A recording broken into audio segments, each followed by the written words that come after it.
We have fully entered the hype season for Fire Emblem Fortune's Weave with a Nintendo Direct 2 weeks ago, giving us a lot more information as well as regular updates from the Japanese Fire Emblem Twitter account. At this point, I think we have a very good grasp on what Intelligent Systems wants us to know, if that makes sense. We have had several looks at the 4 main characters, at the new gameplay elements they make use of, and the setting of the heroic games has been repeatedly present in every single piece of content we've seen.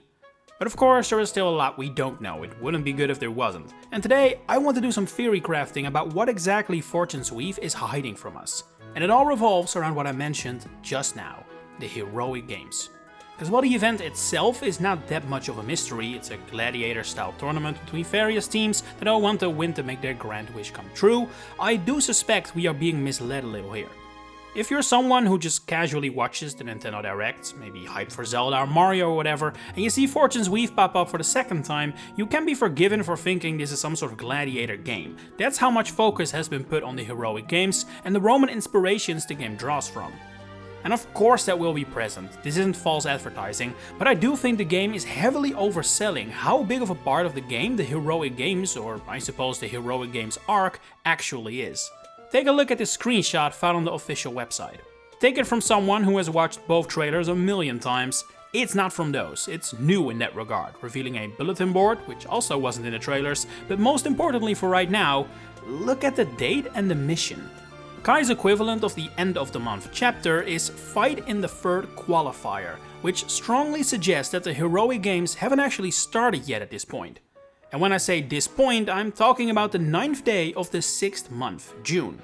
I'm just gonna call it June, even though it will probably have a different name in Dagda, judging by the mention of a month called Septim in the second trailer.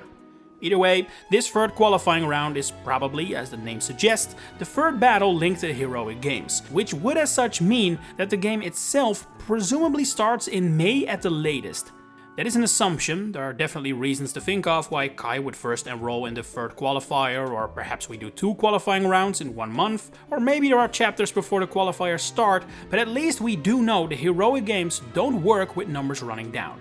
So by that I mean, there won't be a second qualifying round and first qualifying round after the third, because in this other shot of Kai exploring Daxian, which was in the trailer, his end of the month goal is fight in the first main match.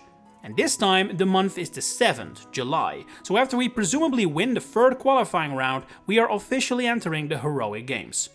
No telling how long the game has been going at that point, but I suspect it isn't long at all, maybe 4 chapters maximum. They might take some inspiration from Fates in that regard.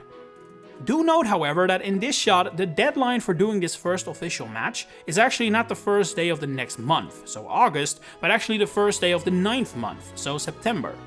That was not the case with the qualifier match, that ended on the 9th day of the 7th month. What could be the reason for that? Do we maybe not have a month to do our business, but actually 40 days? It would be weird and it makes it a lot trickier to make sense of a possible timeline, so for now, I'm gonna drop focusing on the deadline, because at the end of the day, it doesn't really matter. The point I'm building towards is not how many in-game days the heroic games last, it's how many chapter equivalents, and that is still deductible. You see, another shot from the recent Direct shows Leda eager to recruit Nine, and I can understand this brand new character is what draws your eye, but take a gander down here and you can see Leda is currently doing preparations for her final battle in the heroic games, which is set to take place in November of the same year. That's only like 4 months after the first battle Kai was prepping for, so while IS has been building up the heroic games as if they are this massive undertaking, and perhaps even something we will continuously participate in throughout the story, that is not the case. It's hard to pin down an exact chapter count, but assuming you play 3 qualifying rounds and the first qualifying round is the first chapter, leaving the prologue open for introductions, then the heroic games would conclude after chapter 7. To put that in context, after 7 chapters in Fates, you've only just picked your route. In Three Houses, you're doing the mock battle on Gronder Field and have only just unlocked paralogs. That is firmly in the early game. When I look around the community and see what people think of the heroic games, what I mostly hear is people assuming it will either last the entire game, probably because of how the main character's wish, granted after they win, was built up as their main motivation, or I see those who suspect it will be equivalent to the Academy phase, so about half of the game, probably the longer one in terms of actual in real life game time. But looking at this evidence, that is a far cry from the truth. While there's obviously no telling how long the heroic games will take in game time, it might take you 40 hours to go through these chapters, who knows, I can pretty confidently say that the heroic games won't last for half of the game's total chapters. It's closer to a third, judging by the average numbers of chapters in modern Fire Emblem games. It could even prove to be less than a third. The heroic games aren't the focus of the game, they aren't even the academy phase, they're the tutorial. They're the catalyst that starts the real story, the one which we know pretty much nothing about. But if you start viewing the heroic games through this lens, several other question marks that remain start to make more sense, or at least they're given a new perspective. Take for example the angelic Byleth-esque figure on the game's cover, Ashmel. They're clearly important, otherwise they wouldn't be on the cover. And the fact that Ashmel can be two genders definitely suggests they're either avatars or at least characters we're meant to connect with as players. And yet, we don't see them during the heroic games, we instead see the four main characters run around like we play them. All shots we do have of Ashmel seem to be set somewhere completely different, and dare I say, someone with their design would stand out pretty heavily at the heroic games too. They feel a little out of place here. But when you reframe the heroic games as just an introduction to the main story, that suddenly makes a lot more sense. I'm not saying we're only playing Kai, Leda, Dietrich or Theodora for the heroic games and then switch to Ashmel, but it's not hard to see how these seemingly two completely disconnected storylines can end up fitting the same game. Hell, I wouldn't be surprised at all if Ashmel is actually connected in some way to the wish granted when you win the heroic games. After all, it fits their angelic nature to a T, doesn't it? But speaking of that wish, that is now also put into a new context. For 3 of the 4 characters, we know what they want to do when they win the heroic games.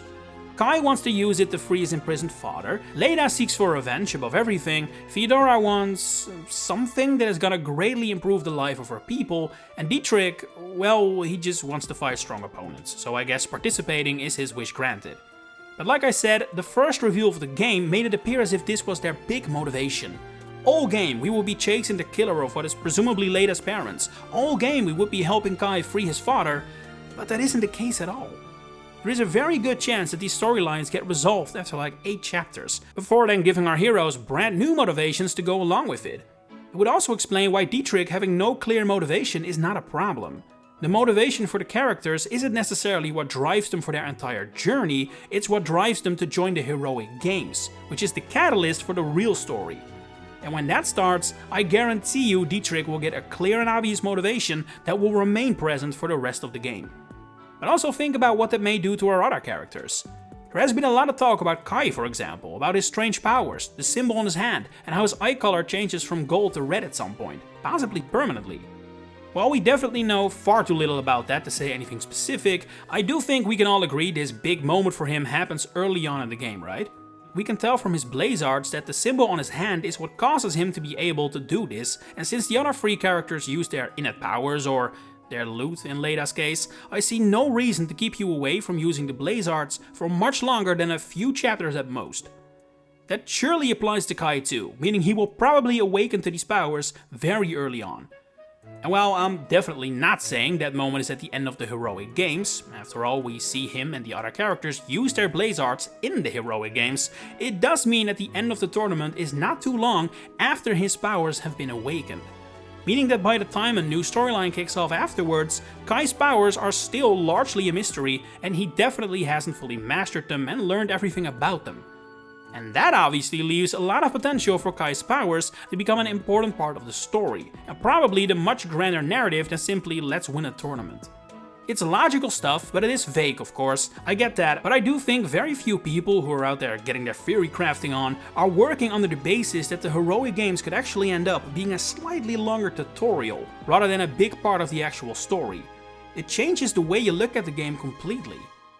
That said, despite my conviction that the heroic games are much shorter than we're being led on to believe, I don't think that means the entirety of Daxian is meant to throw us off as well. I just don't see IS making an entire hub area for like a third of the game, only to then move the entire story somewhere else. So while I am convinced the heroic games won't last, the city of Daxian will continue to serve as a base of operations, perhaps even just the setting of the game outright.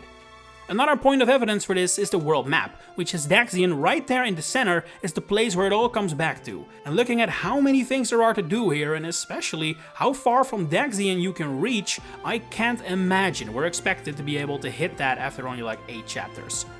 This is a map that can last you an entire game, and that basically requires Daxian to be the main location for that entire time in order to work.